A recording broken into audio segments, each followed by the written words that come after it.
Personality disorders are lifelong problems with personality that include maladaptive behavior, problems with cognition and thinking, and problems with inner experience. About 9% of adults in the US are diagnosed with personality disorders.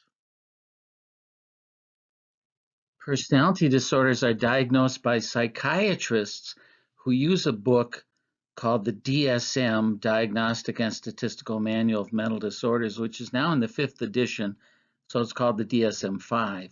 When we look in the DSM-5, we find that personality disorders are divided into 3 groups that are called Cluster A, Cluster B, and Cluster C. In this video, I'm going to talk about Cluster B, which are considered the more dramatic personality disorders. There are 4 of them. Number 1 is called APD, antisocial personality disorder. This is what people call a psychopath. A person has no regard for the feelings of others, no conscience. They're criminals, they're con artists. Secondly, borderline personality disorder, BPD. People who are unstable, impulsive, they fear abandonment, they're erratic, and they often cut themselves. Third, narcissistic personality disorder, NPD. People who feel that they're self-important, they love themselves, they need admiration, they have no empathy, they feel superior to everybody, they feel that rules and laws don't apply to them. And number 4 is histrionic personality disorder. People are overly dramatic and emotional. They use flashy clothing and makeup in their body to get attention. Okay, here's a quick summary of the 4 Cluster B personality disorders. Antisocial is essentially a con artist. Borderline is erratic and impulsive, can't control their emotions. Histrionic is a show-off, they need attention. And narcissist is an egomaniac. Okay, the first of the Cluster B personality disorders is called antisocial personality disorder. This does not mean a person who's shy. That would be asocial. This is antisocial, means goes against society, goes against people. Sometimes this is called dissocial personality disorder, or sometimes a psychopath, and sometimes a sociopath. This is a person who lacks a conscience. They can harm other people and they just don't care. They have no remorse. They're not sorry. They often commit a lot of criminal acts. They are con artists. They use people and then they discard them when they're done with them. About 2% of the population, much more common in men, maybe 90% of APD are men. A good example is Joseph Mengele, who was called the Angel of Death, a Nazi doctor who did horrible things to other people with no remorse. He didn't care at all. It didn't bother him one bit. Often people with antisocial personality disorder commit big crimes that are popularized in the media, and then they become well known. It is not true that all people with APD are murderers. Most of them are just simple con artists. But people like Ted Bundy are often in the news. He was a murderer who was very handsome and charming, killed many, many women. A book that would help you understand APD is called People of the Lie. Another example of APD that was in the news, Columbine High School shooting in 1999. Eric Harris, who was antisocial and committed violent acts without any remorse. APD has been studied by lots of scientists and psychologists, but one who is quite famous is Adrian Raine, who has studied criminals and murderers, and he has found that psychopaths have brain abnormalities that sometimes result from biological factors and other times result from bad environments that people grow up in, and quite often it's a combination of the two. Anyway, he has written a number of books about psychopaths, including Violence and Psychopathy and The Anatomy of Violence. What Adrian Raine and others have found is that people with APD, psychopaths like Adolf Hitler, for example, have decreased activity in the prefrontal cortex. Prefrontal cortex is the part of the brain that does the thinking and planning, and people with APD seem to have less activity there. Part of the reason for that might be biological events that happen to them even prenatally and in childhood, or they might be the way they were brought up, the kind of experiences they had.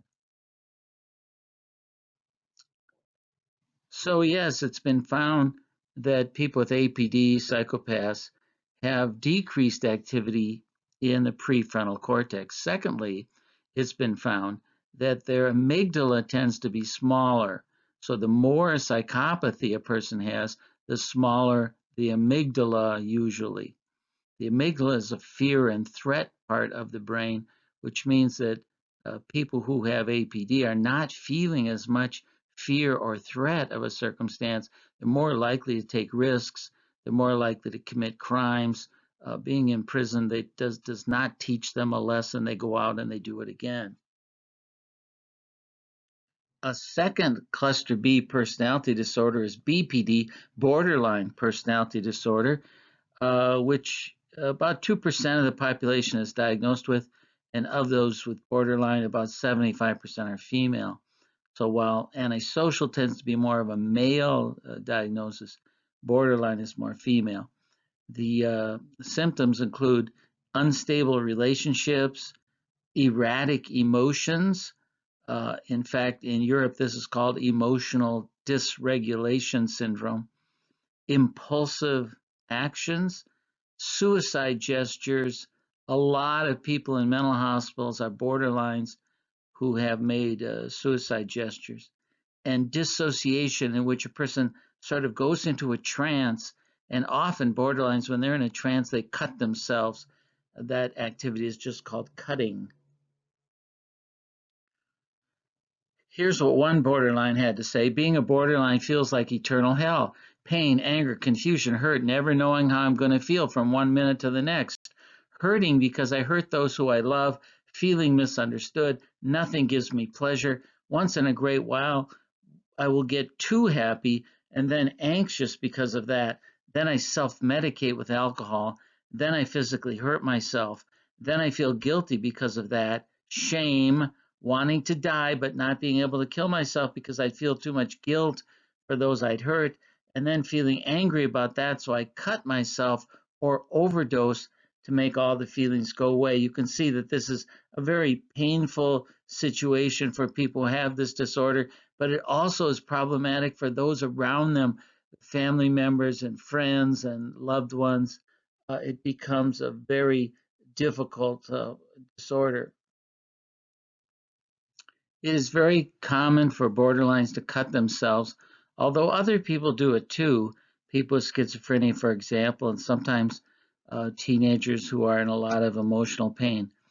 Why, when we ask borderlines why they do cutting, here's what they say: to distract myself from the emotional pain, to feel something instead of feeling numb, to redirect the anger towards someone else. The physical pain is easier to handle than the emotional pain because I feel like I deserve it. I feel like I'm incapable of liking myself or letting someone else like me because I have the urge to do it. It's the only kind of pain I can control. Or, as a friend of mine said, I'm fighting fire with fire, meaning I'm using physical pain to fight the fire of emotional pain. So, looking at these reasons that borderlines give gives you a little insight into the emotional problems that they're having. There are lots of books about borderline personality disorder. Some of them are meant to help people with borderline, but others are meant to help people who are in a relationship with a borderline, like a family member or a spouse or a friend. Here are a couple of the books. One is I Hate You, Don't Leave Me, which is really a good understanding of one component of borderline, this fear of abandonment. And the other one is Stop Walking on Eggshells. That's how people who are around a borderline feel like they can't do anything without being yelled at and without the person exploding. Remember that borderlines have a lot of trouble with regulating their emotions, regulating their behavior, regulating their thoughts. There are lots of treatments that have been developed for helping in personality disorders like psychotherapies of various kinds, medications, many different kinds are used, coping skills, even hospitalization in some cases. While there are lots of therapies for helping people with borderline personality disorder, the most successful is dialectical behavior therapy, or DBT, which focuses on helping people to learn to live in the present moment, to reduce the intensity of their emotional pain, to learn to diffuse stressful or painful situations, understand how to set boundaries. And of course, the main goal is to help borderlines learn how to control and regulate their emotions, their behaviors, and their thinking.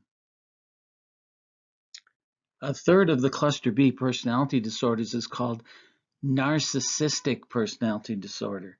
It's very much in the news today. Narcissists view themselves as superior to other people in many, many ways, essentially in every way. They absolutely need to have attention and adulation and respect and admiration. They need other people to look up to them to build up their self-esteem. They use other people. They see people as objects to be used and thrown away, discarded when they're done with them. They have no empathy. They have no ability to put themselves in the place of someone else and feel someone else's feelings. You're probably aware of the behaviors of a narcissist since it's so much in the news today.